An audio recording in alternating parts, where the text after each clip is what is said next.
ये तुम्हारे पास real analysis का क्वेश्चन है, ठीक है। और ये भी तुम्हारे पास पार्ट सी का क्वेश्चन होगा, यानी 4.75 मार्क्स का, एक से ज्यादा मल्टी करेक्ट ऑप्शन इसके हो सकते हैं, ठीक है। तो इसमें क्या गिवन है बच्चों, आपको एक फंक्शन गिवन है f of x is equal to x square sine 1/x, ठीक है।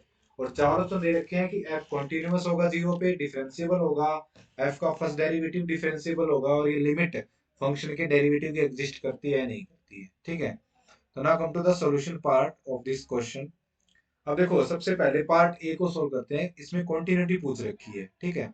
कॉन्टिन्यूटी के लिए हम क्या देखते हैं, limit x approaches to zero, f of x है, इसकी वैल्यू एफ ऑफ जीरो के इक्वल होनी चाहिए, और ये किसके इक्वल है, ये जीरो के इक्वल है। Now we have to calculate on the limit of this function. तो लिमिट निकालते हैं, limit x approaches to 0 f of x, and what is the value of f of x, limit x approaches to 0 f of x की value है x square into sin 1/x, and we know that this is a bounded function।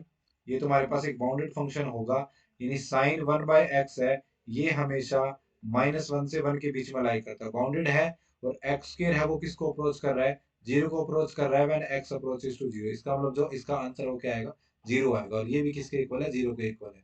And this implies that F is continuous, F is a continuous function. इसका मतलब जो पहला option A है वो क्या हो जाएगा, करेक्ट हो जाएगा। Now come to the differentiability, part B पे आते हैं, इसके सेकंड ऑप्शन पे। डिफरेंशिएबिलिटी के लिए हम क्या देखते हैं, डिफरेंशिएबिलिटी के लिए हम इसकी ये लिमिट चेक करते हैं, limit x approaches to zero, चाहे एच ले लीजिए, एक्स में कर दीजिए, x square sine 1/x minus इसकी जीरो पे वैल्यू, ठीक है, यानी f of zero upon h, या कर लो या एक्स कर लो, ये हो जाएगा। तो हो जाएगा तुम्हारे पास F dash Z, F dash Z. तो ये तुम्हारे पास हो जाएगा limit x approaches to 0 x into sin 1/x, because f of 0 किसके इक्वल है, जीरो के इक्वल है। And again this is bounded, ये तुम्हारे पास बाउंडेड फंक्शन है, ये -1 से 1 के बीच में रहेगा, x approaches to 0 इसकी वैल्यू भी कितनी आ जाएगी, जीरो आ जाएगी। And this implies that f is differentiable, ठीक है, f is a differentiable function. इसका मतलब जो ऑप्शन बी है वो क्या हो जाएगा, ट्रू हो जाएगा। अब देखो सी और डी को कैसे सोल्व करेंगे। फंक्शन के डेरिवेटिव को पूछा हुआ है कि एफ डैश एक्स है वो डिफरेंशिएबल होगा नहीं होगा।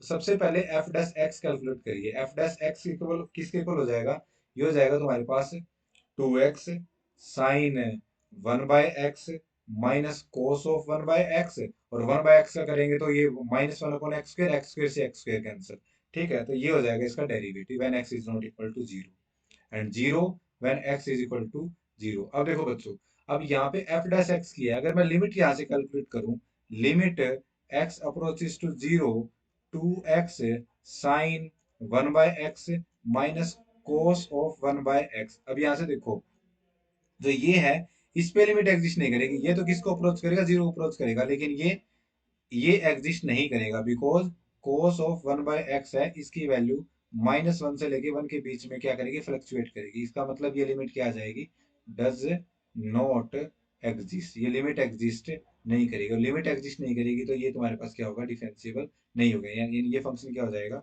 नॉट डिफरेंशिएबल, ठीक है, नॉट डिफरेंशिएबल। नॉट डिफरेंशिएबल होगा तो सी ऑप्शन में क्या हो जाएगा, गलत हो जाएगा, और डी भी गलत हो जाएगा, इसके कारण ही इसकी लिमिट एग्जिस्ट नहीं करेगी तो डिफरेंशिएबल नहीं होगा, तो सी और डी गलत हो जाएंगे। तो इसका जो करेक्ट आंसर बनेगा वो बनेगा option number A and option number B, ठीक है।